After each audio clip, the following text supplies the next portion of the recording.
My guest today is Julianna Bootsman, Chief Spiritual Officer, Conscious Leadership Coach, Consultant, and founder of White Box Leadership. Julianna leads a mission to make love the language of business. She is a pioneer in this space, shattering old ways of thinking to create a transformative framework in business and life. By teaching the language of love to people within an organization, Julianna marries the spirit of who they are with the spirit of the work they do. Her work rebuilds the metrics for organizational success, including deeper connections, empathy, compassion, gratitude, and love, enhancing performance, increasing engagement, and strengthening teams and communication. Welcome to Lifeology. Hello. I struggle to say all that because you do so many things. So when I was reading it, my viewers and listeners don't know this, but it's funny on the backside. It took me like 6 times to read it and I still messed up, but it's fine. So that's the fun part about Lifeology is it's about life. We all have fun. We do whatever. But Julianna, it's such a pleasure to have you on my show today. You do so many things and we had a wonderful pre-call and I can't wait to learn more about you. So before we get started, how did you even come into this space or understand what it is to be a chief spiritual officer? For me, it really comes down to getting to the core of what really creates and moves us. And so my experience of lifeology, and really moving through my journey of life from when I was 8 years old and fell in love with dance. And that was going to be the only thing that I was going to do. And it was like my spirit came alive and I was like, that's what I'm going to do. My path, I did do that. And then, there was a bunch of things. There's a chapter in a book that just came out called Our Yellow Brick Road where I talk more about that. But, my path went in another direction and I ended up going into marketing and communications. I taught dance for a long time. And then I ended up getting into coaching, like conscious leadership coaching. And for me, the thread to all of it was always about connecting to the spirit of who someone was. So that when I did that, I discovered more about who they really were and whether I was on the stage as a dancer, working with dancers to put themselves on the stage, working with companies and organizations to express who they were so that they could be on their stage and call people forward. It was always about creating and bringing more life to the essence of who someone was, to who an organization was, so that they could live that out into the fullest expression and then draw in exactly who was supposed to connect with them. And by that, it's like the pieces, a friend of mine shares that, we're all carrying pieces to each other's puzzle. So when we are authentically showing up as our piece, we connect with the other pieces and it fills in the whole thing. So for me, it really came to from that. And then as I kept going, I just got more and more clear and true of this is what it is. I'm not going to skirt around the edges and not use the word spirit because it really is about connecting the spirit of who you are with what you do. And when that's happening, we're living a full and vibrant, authentic life where we're accessing what I call our pure potentiality. We're really accessing those things that elevate us to the next level, that take our businesses to where they actually need to go to support things around us to thrive and us to thrive. So so that's where it's been an evolution for me, but also starting right from the beginning of what it kind of always was. And then just finally owning it completely and saying like what I am as a chief spiritual officer. And I work with companies and people to engage that spirit and let that be the thing that drives. That's amazing. I don't know if you know this about me, but I'm a composer. And so, for me, everything is about the music of something. So it's funny, even if I'm really tired, I hear all these symphonies, I hear all these things. So everything is like it's just music to me. And so just hearing you about the dance as well, to be able to connect with your spirit. So for me, when I compose, everything is a connection between me and my creator, me and God. And so when I compose, it's almost like a prayer. It's a conversation. And I'm sure for you, when you dance, the movement without words, of course, allows you to connect your spirit with something greater than yourself. And I know that we all as individuals have that potential, have that ability to connect with something greater than ourselves. I wanted to talk to you about the spiritual aspect of it, because we talked about this a little bit, but everybody has a different perception of what that is. Some people are very religious. Some people are not religious at all. Some people are spiritual. Some people are not. How would you quantify that aspect of spirit? Well, I sometimes compare it to when we think about a school, we'll have like the spirit team. A sports teams, the spirit, you want the spirit team, you want the, we got it like, we talk about the spirit of things. What is that about? And so it's really about creating full life in something. And so it can go down to that, just like the simplicity of that without having to name it or make it anything more into and put it into a category of any religion or whatever. For me, like you said, this relationship between God, creator, that there is something bigger happening. But even when we think about that, when you're in a space, whether it's, I've been to concerts, and sometimes I say, like, that artist who is going on all of their arena tours, everything is doing more or less the same show, but every show is not the same. Correct. So what changes it? It's the audience. It's the spirit of that audience and all of the people in that audience connecting with each other and then connecting with the performer. So I'll often say, I'm like, what made that show different? I'm like, well, the audience did their job. They showed up exactly. in their full spirit, and then it gave something more, and vice versa. Now there was this dance that was happening. So for me, it's that piece of really being able to recognize that there is this life in us that is created that's something so much bigger than us. Even if you define that as the community of life that surrounds you. And I say life because maybe it's not a big community of people.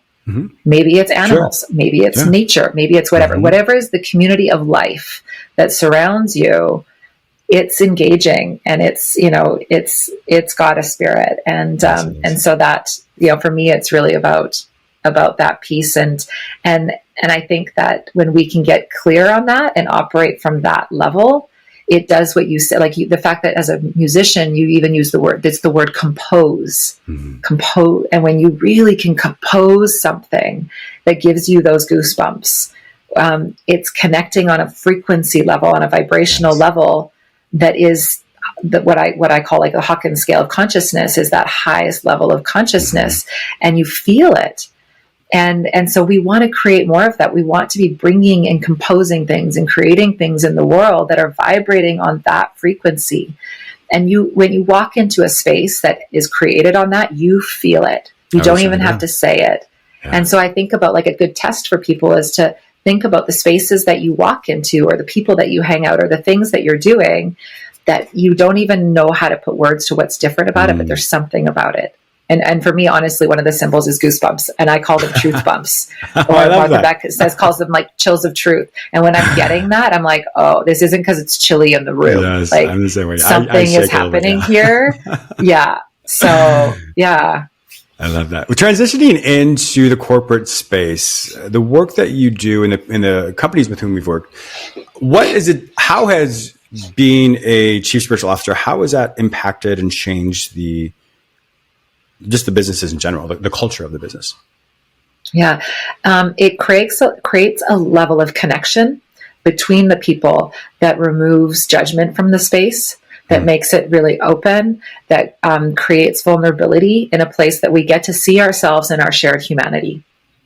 And when we're seeing ourselves in our shared humanity, when we're recognizing that what's in you is in me, and vice versa, it allows us to be able to, what I like to call sometimes is receive more accurate data from what's actually going on. Sure. And then by that, connect with more accurate data of what's going on with the full context of my humanity and my divinity, like my spirituality. We are spiritual beings. There's a great quote that Brene Brown shared in an interview with Russell Brand, and she said, we are inherently, we are spiritual beings. And so when systems and organizations are divorced or devoid from spiritual principles, they then are not ultimately thriving and supporting the very nature of the people they're here to serve.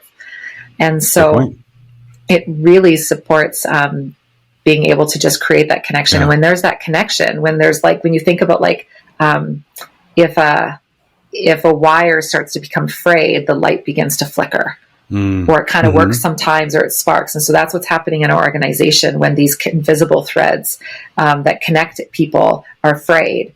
The lights are flickering, and we might still get the job done through hustling and, just perseverance and all those things, but eventually leads to burnout.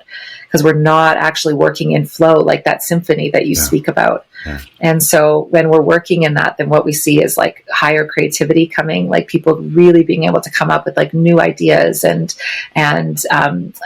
new ways to create the outcomes that we want that are different. And, the next piece of innovation from that company that needs to actually serve, or sometimes shutting down this thing that's not working and being okay with letting it go.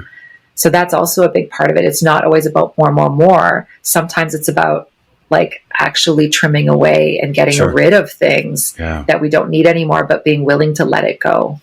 And so, so really amazing. Ultimately solving for like higher level of peace, like stress levels go down without things actually even changing. That's what's been most remarkable actually, really, is like people's natural environments aren't changing, like the work levels aren't changing, like things like that aren't changing. But the way that they're coming into relationship with it is changing. So the energy around it, the spirit around it is different, and they feel like happier, less stressed, more creative, ability to find solutions easier. And the workload is still exactly the same. Even though that was the complaint, they thought the solution was they needed to change the workload or they needed to change things. Interesting. Like it didn't have to change really. It was how we're interacting with it that was creating more weight and more like tension and friction. Yeah. How would you, so people, viewers and listeners right now who are obviously watching this and listening to this, what would be like practical ways in which your work would be brought in? So let's say you come in, you're hired, consulted or contracted with a company. What would be the ways and the metrics you would use and the tools you would use to determine the level of connectivity with the organization? Yeah. It depends on the size of the organization, but often what we do is what we kind of call like an energy audit, like an audit of the company. I'll even, depending on the company and what language works with them, I'd look at it's like when you are looking at a weather map and you can see sort of the heat patterns, like where is it hot and cold and this and that. We'll go into the organization and we'll scan it and we'll speak to different people in the company. We'll really get a clear assessment of what's really going on. We really need to know and own where we are in order to understand where we really want to go. So often what we do, and with some companies, we've gone in and we've offered every single person in the organization to be able to have a 20-minute conversation with us. And we'll go in and we'll really get the data. And then by that, we then share with them, we've heard you, we've seen you. And then we take action and saying, based on what we've heard and seen, here's what we're creating. And then we go in and we create a program that then now lives within the organization. And then we roll that program out to the organization in whatever way works with the rhythm of that company. So again, we need to fit into the symphony, to the music of how they work, rather than just often what happens is we go and we just we'll take a program like off the shelf. So what I do is I take my programs and customize it based on the organization's values, based on what we're really hearing and seeing, based on the rhythm of how you function and flow, whether you're virtual or in person or whatever. And then we create that program and we begin to roll it out and creating really clear accountability partners, like just different ways of creating connection, conversation, to be able to use the tools, use this new language, identify. There's a model that I use called COA that I've created that stands for know, own, and act. So we usually actually know what we need to do to make the change, or even we might know our values. Yeah, but we're not owning what's really going on. And when we take and spend time in that ownership phase, and I always call it, I love that it's an O in the center of K and A, because it's like the portal. And this becomes like the portal now, that when we're really spending the most of our time and really owning what's going on, we get to understand how do we actually show up in our thoughts, words, and actions, in our behavior, in our interactions. We practice humility and compassion and grace and perseverance and courage to be able to fumble through the words that are difficult sometimes, or to meet those moments that we've been avoiding. And we actually begin to move through these together and own that. And then from there, what ends up happening is the action is almost just a byproduct.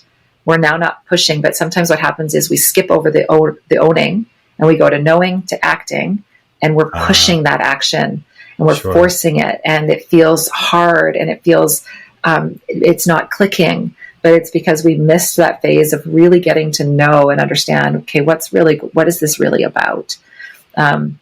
So that's where, I include that in all the programs, but in essence, that's what we even do with the company to even get them into it, is we go into, okay, let's find out what we already know. Let's go into some owning, and then creating the program almost just happens because it's like, well, obvious. It's so obvious. It becomes so obvious that this is what we need to do. Yeah. When people so the employees that are working through this, obviously giving them an opportunity, 20-minute conversation, which is fantastic, to be able to speak, for them to be able to communicate with you, whatever the questions are that you have, I'm sure that allows for them to really feel heard, like you said. And so with that, I could assume that would then cause them to buy into that. What I mean is they're like, okay, yes, you've heard me. I want to be a part of this. And then that creates that corporate unity, if you will. And then from there, they're able to make the transition. There's some people who are a little more reticent or a little more like, what is this? What are we doing here? And they're not really on board at first, but I'm sure they would probably change their mind afterwards. Yeah. I mean, that always exists, right? Where we kind of, it can take a long time. Sometimes, we have a conversation and it can take some time before we even start working together because, we're sort of going like, how's this going to work? But what often happens is an organization, the leader has a connection, has been doing the work on their own, has been knowing, owning, and moving into action. The leader has a strong relationship with their spiritual practices or with they've been doing their own work.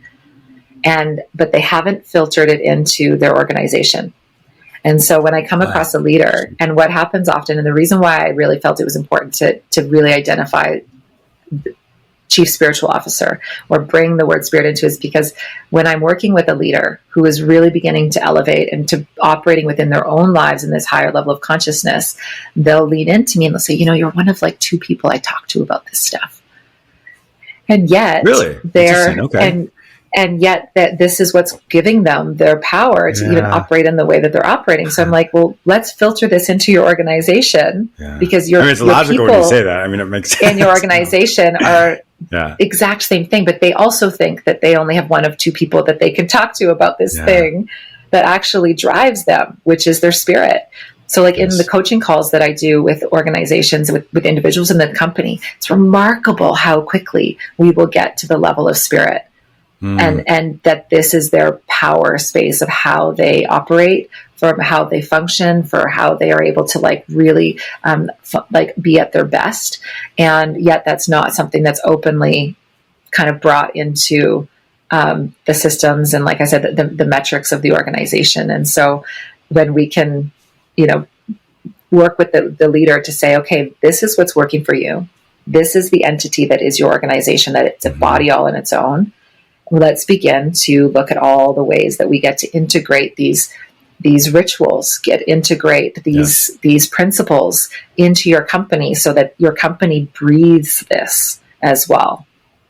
As a company continues to grow and do this, obviously it's not one and done, because as we know, at least in my spirituality, my practice, some days I'm on top of it. Other days I'm like, oh, this is really, there's a struggle there.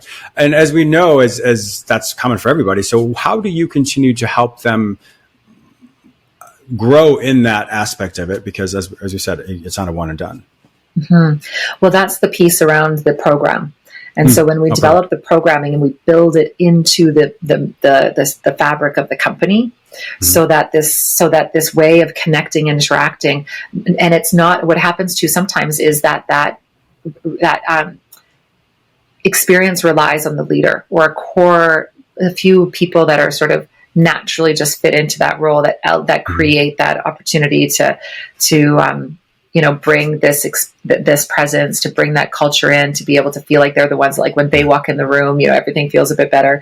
But when it's built into the way that everybody is speaking amongst each other, and like you just said, it's a known thing. It's like we practice this all the time. So when we come into our meetings, this becomes a practice in itself. It becomes a ritual in itself. We, creating, maybe you can see it as like a ceremony in itself of how we come together.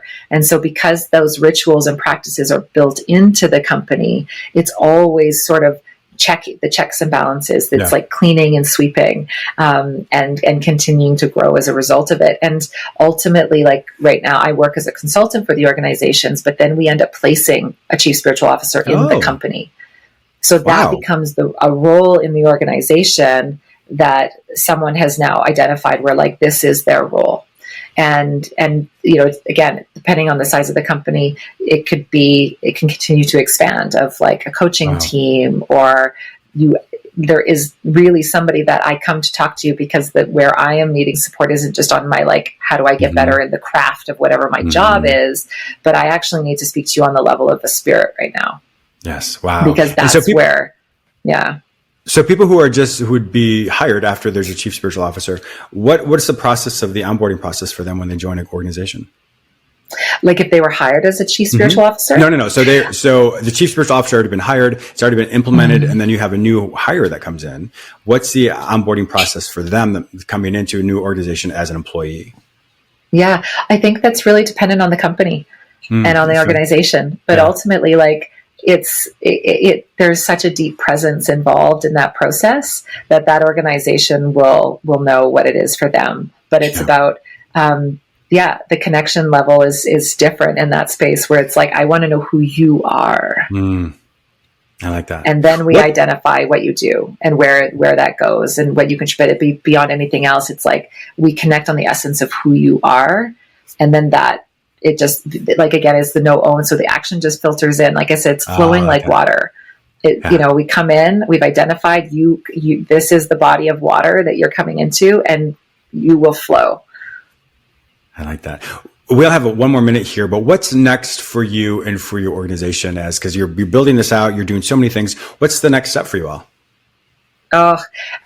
There's so many things. Like one of my next visions is really wanting to take leaders and organizations out onto the water. I have a very strong relationship with the water and being initiated into a water healing modality called Watsu and water dance. And so for me, it's about working with the leaders in the organization to continue to strengthen them so that what they are doing can filter into the people they're leading. So taking them out onto the water. I have a dream of taking people out onto yachts and being able to like facilitate sessions there. I love that. But so that's, I know. Right. And so that's where the bigger dream of where it's going. But right now, really being able to create these programs and build this into the fabric of the companies so that love is the language that we're speaking, and this essence that is true to each of us of those spiritual principles of compassion and grace and integrity and is what we're living through. That's the breath of how we move through and build companies, and those other languages of doubt and greed and competition and all of that don't sing as loud. Yes. Well, thank you so much for all you do. Julianna Bootsman, if my viewers and listeners want to find out more information about you, to work with you, to learn all the different modalities that you do, where do they find all this information online? My company is Whitebox Leadership, so you can find me on my website there.com, whiteboxleadership.com, LinkedIn at Julianna Bootsman. You can find me on YouTube with Julianna Bootsman. I'm on Facebook, but I don't use that as much. But my website's probably the best place to go. Perfect. My viewers and listeners also know that if you can't find this information any other place, simply go to the show notes at jamesmillerlifeology.com, and I will link you all with Julianna Bootsman. Thank you so much for being a fantastic guest on my show today. Thank you so much, James.